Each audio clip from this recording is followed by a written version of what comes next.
I'm Chad Evan Collins, and this is the Marketing on Demand show. I set out to answer the $1,000,000 question. What is the biggest needle mover in your business, and what drives people to buy faster than anything else? Through selling over $30 million of my own products and services and setting 2 Guinness World Records for ticket sales along the way, I discovered how to move the needle consistently and quickly. If you're a marketer, e-commerce seller, entrepreneur, or founder, join me as I reveal my exact strategies and see what today's smartest business leaders are doing right now to explode their sales. Do you want to learn how to boost your sales using these methods? Text the word DEMAND to 90851. That's DEMAND to 90851. Now, here's the show. Hey, it's Chad Evan Collins here, your host of the Marketing on Demand show, where I've boiled down online marketing into a simple formula anyone can use. It's the combination of awareness-based marketing and response-based marketing paired with Scourgency that equals marketing on demand. I want to send you my marketing on demand method for free. Just visit marketingondemand.com or text the word method to 90851. And now we're going to chat today with Charles Byrd, who I'm going to bring in. If you're watching, there's Charles. Listen, I've got the honor of introducing you to Charles. Of course, there's his official bio and his incredible background in Silicon Valley, but that's not what's important. What's important and why you really want to know about Charles is because he has a proven track record of helping people with super profitable joint venture partnerships.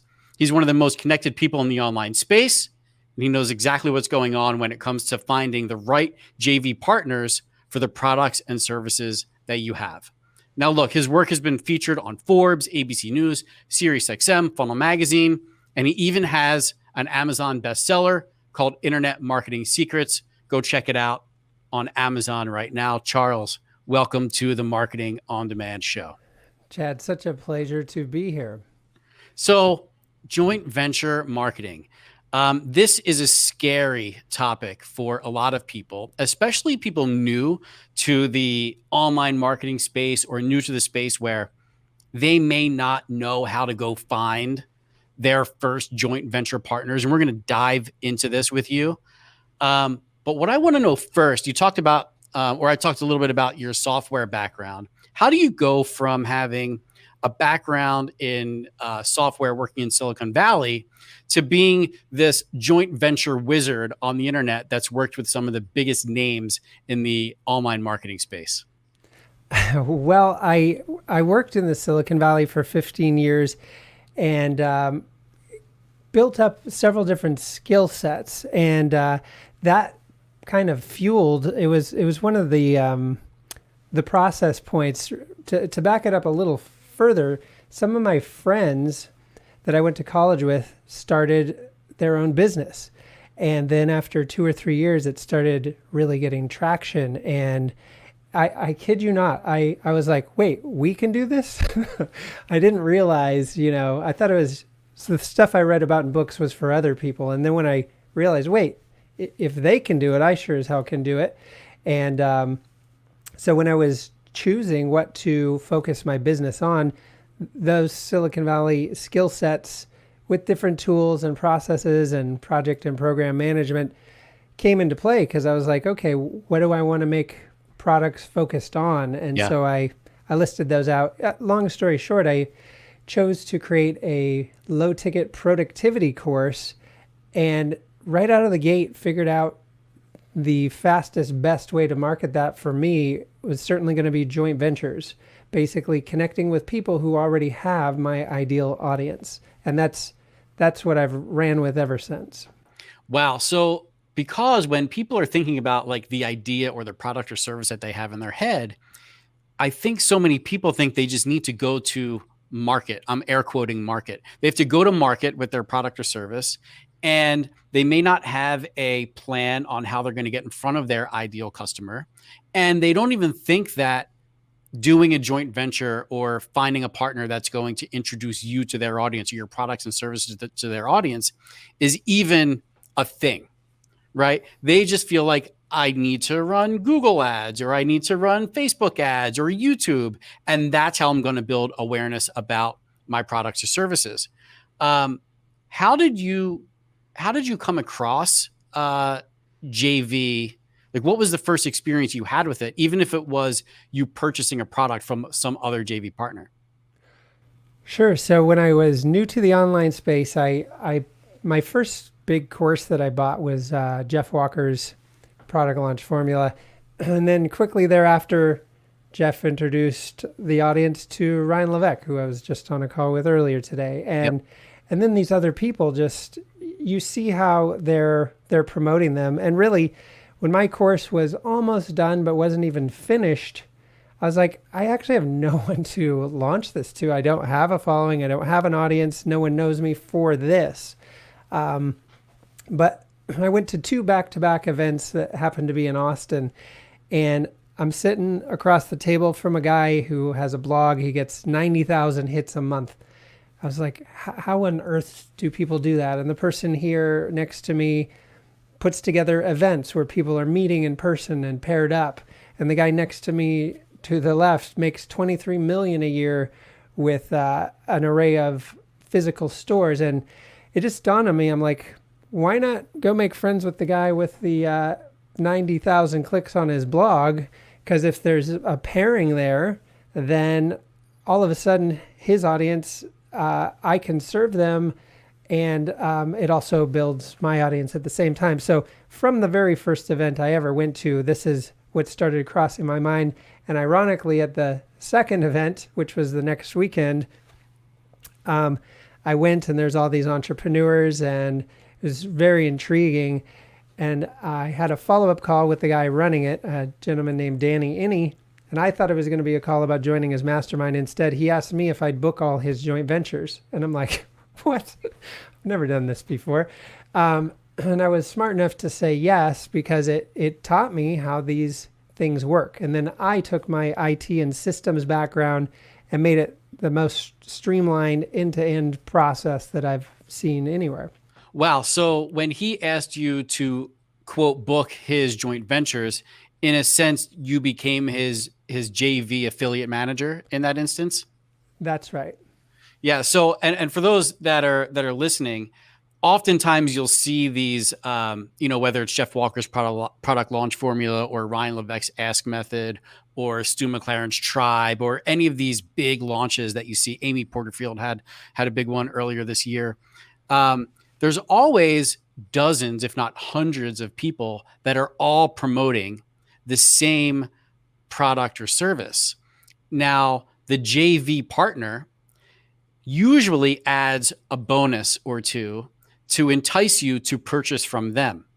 But all of these partners need to have a central person that they're going to be communicating with along the way, the liaison between the brand. Let's use Ryan Levesque as an example, between Ryan Levesque and all of the JV partners. And that's exactly what Charles Byrd did for Danny when he first got started. I imagine, and your instinct there to say yes was huge, because then you immediately got to know and build relationships with people that already had big lists in a similar space that you wanted to enter into.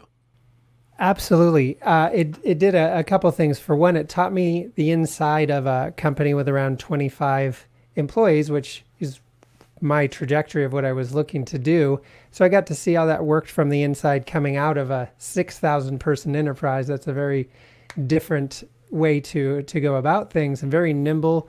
And you're absolutely right. My network coming out of the gate was years further advanced because I was connecting with those folks. And in fact, the first thing I did, it was right around the time of Traffic and Conversion, the big internet marketing conference.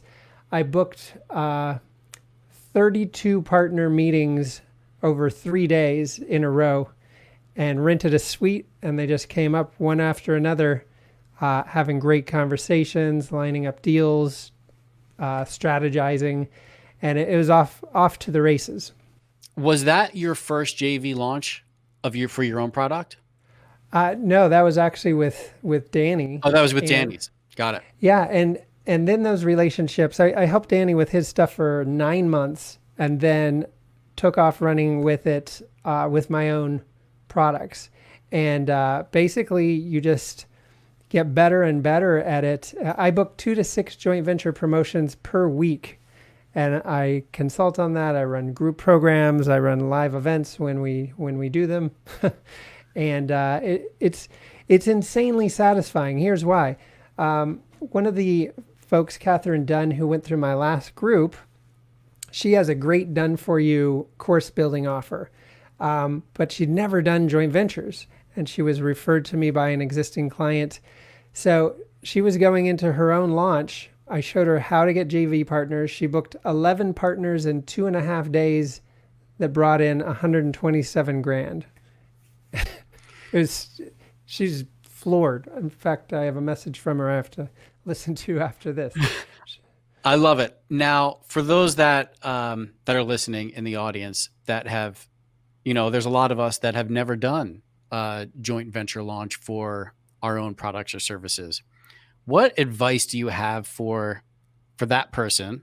That where do they go and where do they find that first JV? What is the message that they need to present to someone that indicates to the potential partner that A, they're trustworthy, right? B, that they have a product or service that is proven that works, right? Because no one wants to take a shot on something that's new. People like tested and true. How do you go get your first JV partner? Sure. So I'll refer to this from both ends of the spectrum. From if you're brand new and you're just trying to get this going, and then if you're further along and an authority in your space, but you're new to joint ventures. So when you're newer, basically you're looking for people a little further along than you. So just to give very early references, I'd be at an event and chatting with someone, or I'd be in a Facebook group, and look for kind of the movers and shakers, or at an event, let's say, just start a conversation with someone. And let's say it's someone they're very early on themselves, and maybe they have a list of a few thousand, which if you have no list, that sounds huge. In list land, that's very tiny. So let's say you come across someone with, actually one of my first JVs was a gentleman in Australia that we were in a group together, just had a conversation. And I'll walk you through how to guide those conversations in a second if you'd like. And anyway, we decided to do a joint venture webinar promotion to his audience. He invited his list of 3,000. He got 50 people there, and I converted 17% of them into a low ticket productivity course that I offered. And that was the first one. And that basically, you're just starting to get up on the bike.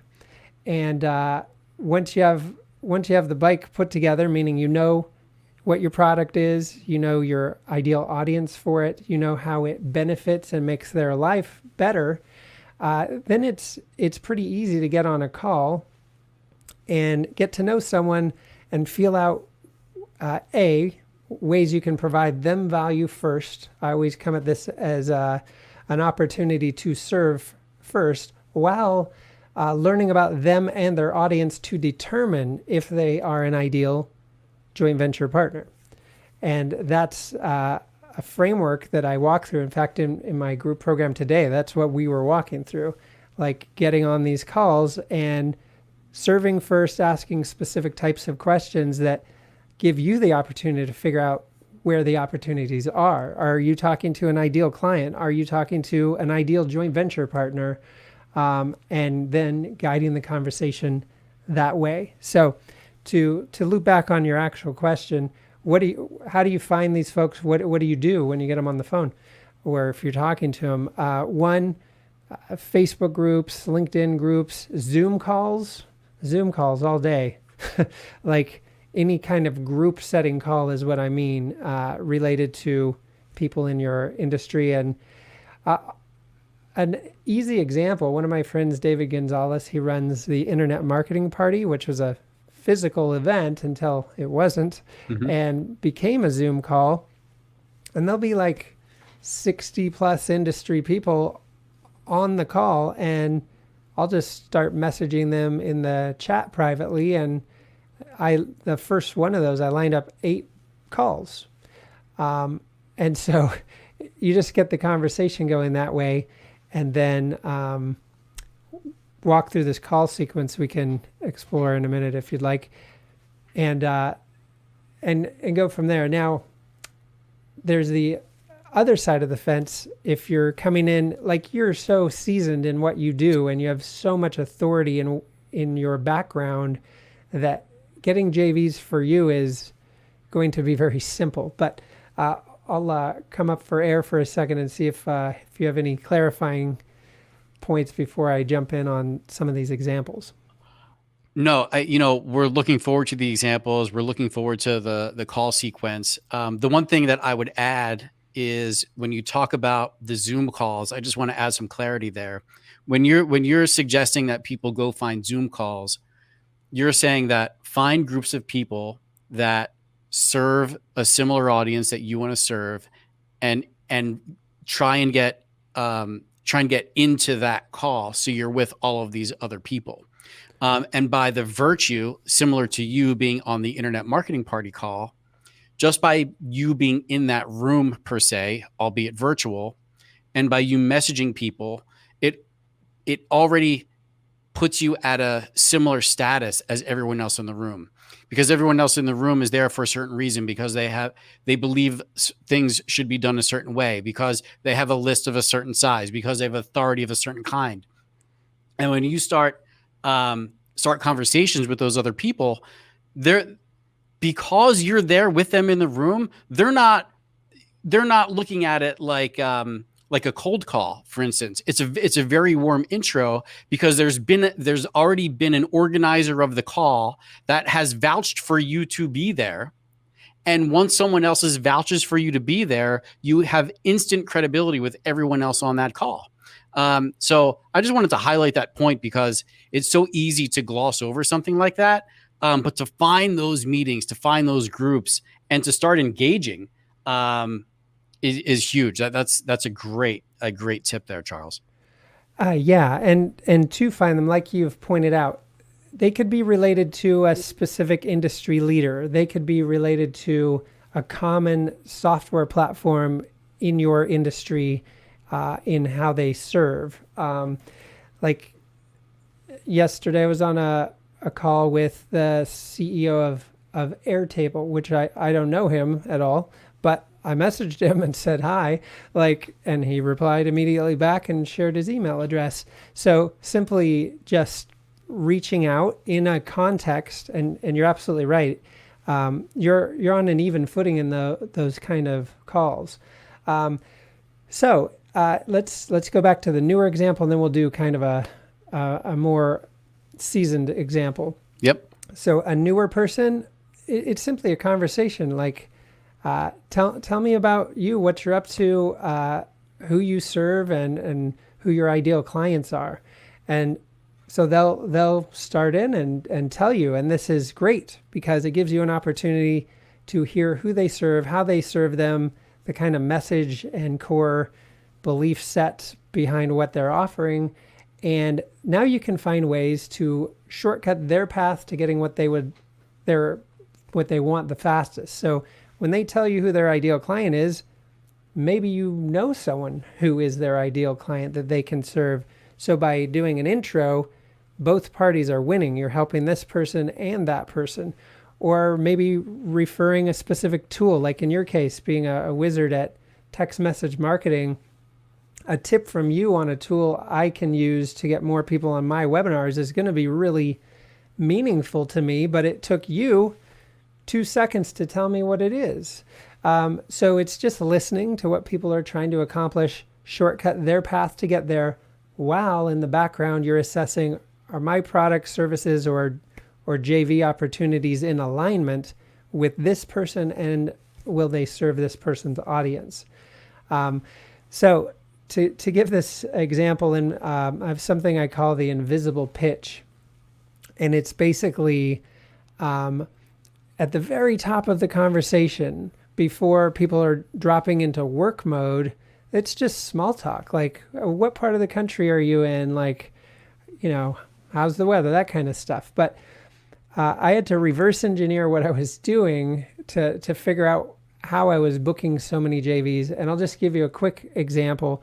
So you and I jump on a call. You're like, Charles, how's it going? And I go, it's going great. This is my third call. I've booked 2 joint ventures today. I have a VIP day client event tomorrow, and I kicked off my 5th pure JV group teaching people how to scale with joint ventures. How are you? What happens in these contexts, or another example would be Brian Tracy's team just reached out and they asked me if I do another training for their folks. This is the 5th time. I'm really pumped about it.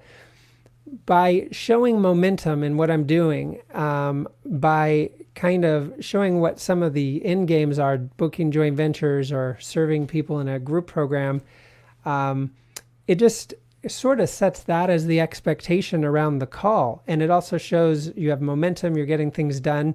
And when you're working with, well, pretty much anybody, but especially bigger people, it does the vetting for you right at the top of the call. If I'm working with Brian Tracy, you probably don't think you need to go through all my stuff with a fine-tooth comb to see if it's of high enough quality, because you're like, well, clearly it is. So, but I want to emphasize briefly, you can do this no matter where you are in the spectrum. You can say, Charles, I'm excited because I'm kicking off my pilot course next week.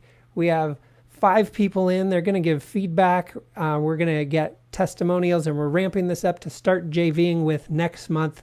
I'm super pumped. So now I know you're getting stuff done. You're a mover and a shaker. Yeah, you're making moves, and you've got a plan, and it makes me excited to be around you.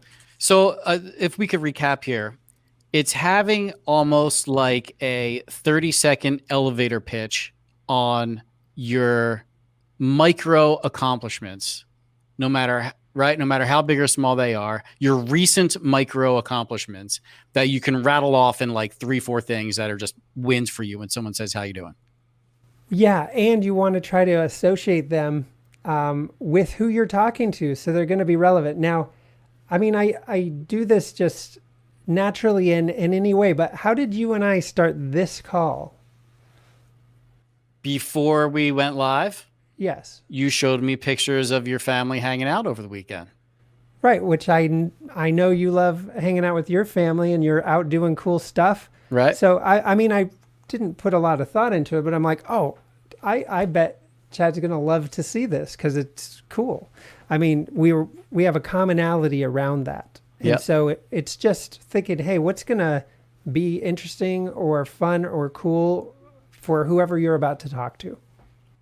I love that. I think we could all take a lot away from that, because so often someone says, how you doing? And you're just like, I'm good. How are you? Right. But these calls with potential JV partners are potentially the most important calls that you're going to have of the week, because of what the outcomes, the positive outcomes might be if the partnership is successful.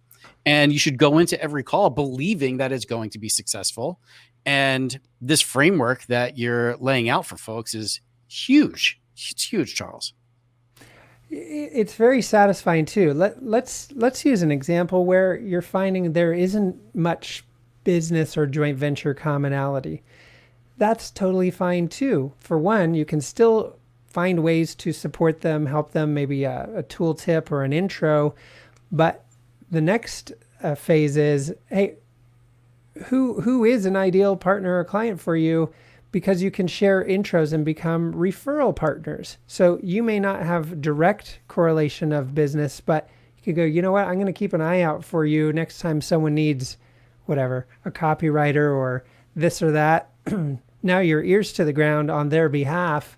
And I have a story of a JV that it wasn't a fit. The person taught language programs in the UK, and there was no JV fit there. But instead of hanging up and wishing them well, it's like, who would be a good partner for you? And so I gave some intros. He gave me one to a guy named Dr. Mativier. Dr. Mativier's business partner is Jonathan Levy. Jonathan Levy had me on his show. A few months later, introduced me to Joe Polish, who I helped with his systems and connections, relationship tools and stuff for 5 months. And he introduced me to Eben Pagan. And I mean, it's and from a JV call that was going nowhere. Right. You never know where that relationship is going to lead. And even if it doesn't lead to them becoming a partner, they're at least going to be another friend that you can have. They're another person in your Rolodex that you could support for things that help them. And in turn, they're gonna remember that, and then they're gonna find ways where they could be of service to you. That first call, whether it ends in a successful JV partnership or not, doesn't mean it can't end in a fruitful relationship going forward. Yeah, absolutely. And another great way to kind of find and think about your ideal partners, this is a concept I got from my really good friend Jay Fassett, and it's looking for upstream and downstream partners. So I'll give you a quick example. So my client, Kat, the course builder, she helps people build courses. So what do people need after they have a course? Well, they need a traffic source.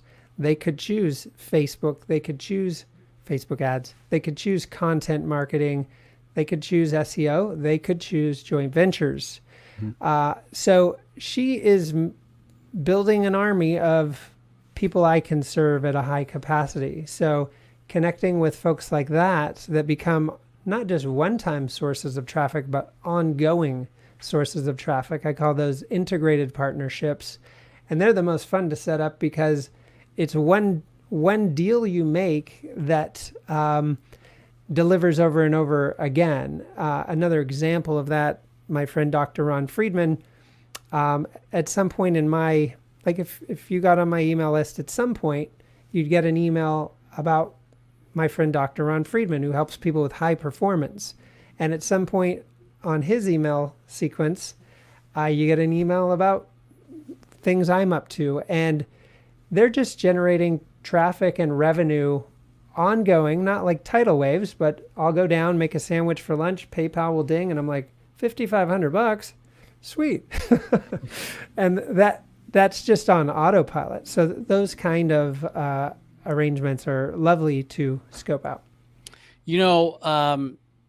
I want your final pitch on, you talked about traffic sources, and it's huge. I mean, it's a huge topic, and especially if you do have a product or service that you've been working on for a while and you want to get some traction on it, and you either have a small list or no list. What's your final pitch on why someone should focus on the JV aspect first, maybe, if this is your pitch, as opposed to digging into their pockets and spending money on advertising on any of the social platforms, whether it be YouTube, Facebook, IG, TikTok, what have you. If you were to give advice to the person that created the next product or service that they want to get out there, what would you say to them about JVs? Sure. So it's the fastest way to scale for free. It is a free traffic source. You only pay based on results. So it's one of my friends is Scott Olford, and for many years he focused on Facebook ads. And one day on Facebook, he made a post, and he's like, if you're starting from scratch or you're looking to scale quickly, there is nothing faster than joint ventures. That's how he built his business. I'm a fan actually of multiple sources of traffic, but I believe you need a foundational strategy.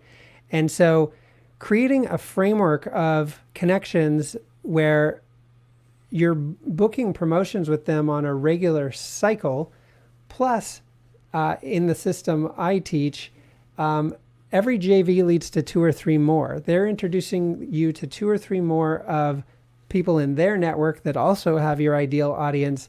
So it's a self-replicating system. Facebook ads you are paying for whether they work or whether they fall on their face. The algorithm can change at any moment and your amazing ad set crashes. In fact, one of my clients in Australia, that's exactly what happened. He was referred to me by Alex Mendosian. He's doing a few million a year. Facebook's killing it for him. They changed the algorithm. Crash. He's like, I've been dependent on this source I can't even control. And that's when he's like, I'm all in on JVs. And he referred all his best clients to do the same. And that's where Kat came from. And out of the gate, she pulled down 127 just on her first promo. So if you're looking to scale without spending a penny on traffic out of your own pocket, and you want something that brings dependable revenue, JVs are certainly the way to go. And I'm not opposed to cold traffic. I'm sure at some point I'll run some, but I've generated hundreds of thousands of leads for absolutely free. I love it. And I feel like we should jump on again, maybe a couple of months from now, and we could just talk about the deal structure when it comes to working with JVs. It's something you hinted at, but I'm sure a lot of people are wondering, how do I do a deal? What percentage of the sale should I give up? What is going to be compelling for the JV partner to make them want to be a partner for my deal, as opposed to the 15 others that they could choose, right? We can get into all those fun conversations, but our time is limited, and I've got 3 quick questions for you, and then we'll wrap this up. Number 1, what is a book or podcast you're loving right now, and why? Okay, so book or podcast. I've one of the last books I have read is Atomic Habits. It's phenomenal. It's just really well written, but even better, the advice is highly tangible. You can apply it without a crazy framework. It's just logical through and through, and refreshing how much power we do have based on habits. And one of the reasons I am able to book so many joint ventures are the habits and systems I surround myself with. And so it enables scale. So that's one of the books. I'll sneak one other one in, and that's The 4 Disciplines of Execution, because it gives you a scoreboard and a framework by which to measure working toward goals of all kinds. And I guess I can't help myself. I'm reading this one right now from Wyatt Woodsmall, who Joe Soto introduced me to, and having fun with that one as well. Who is one person that inspires you, and why? I would say my business partner, Bill Barron.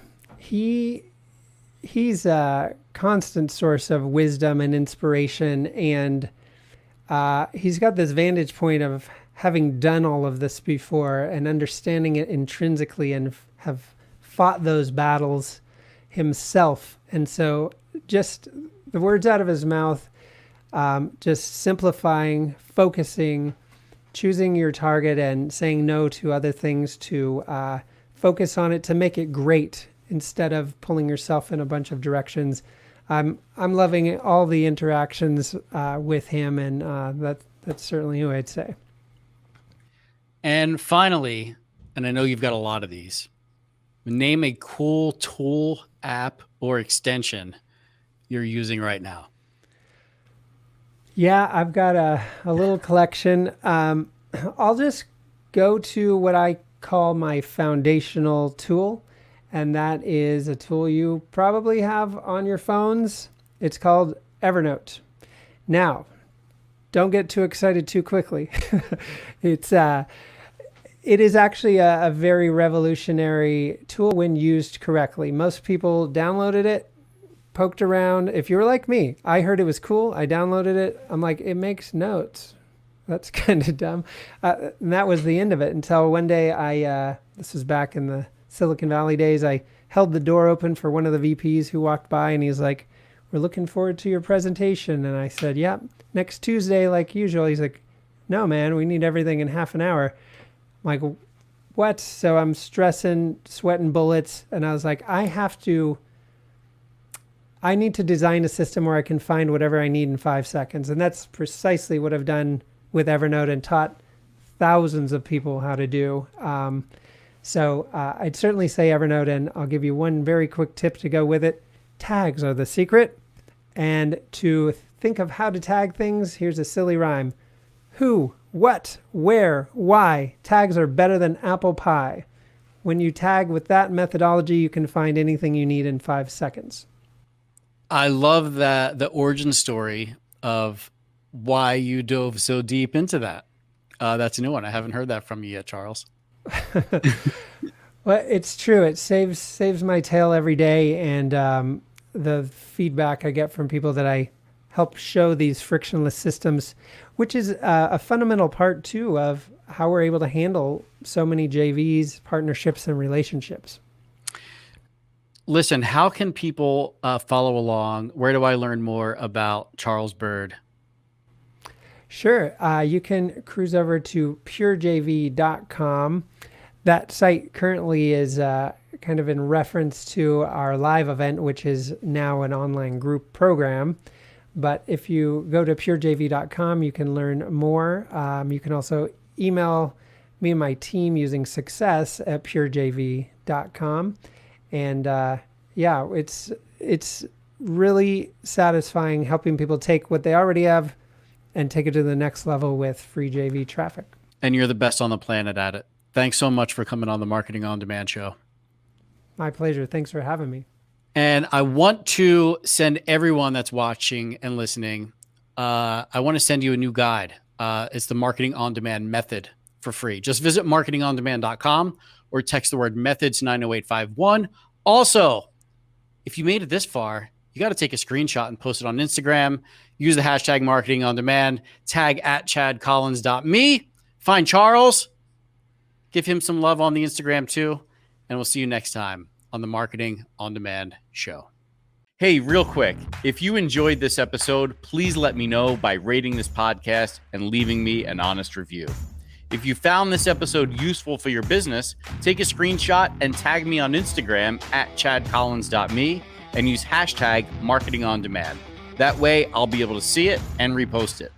I also created a guide of the top 40 ways people are using marketing on demand strategies and tactics in their businesses. And I want you to have it for free. Just text GUIDE, GUIDE, to 90851 and I'll get it right over to you on demand. Until next time, I'm Chad Evan Collins, and this has been the Marketing on Demand show.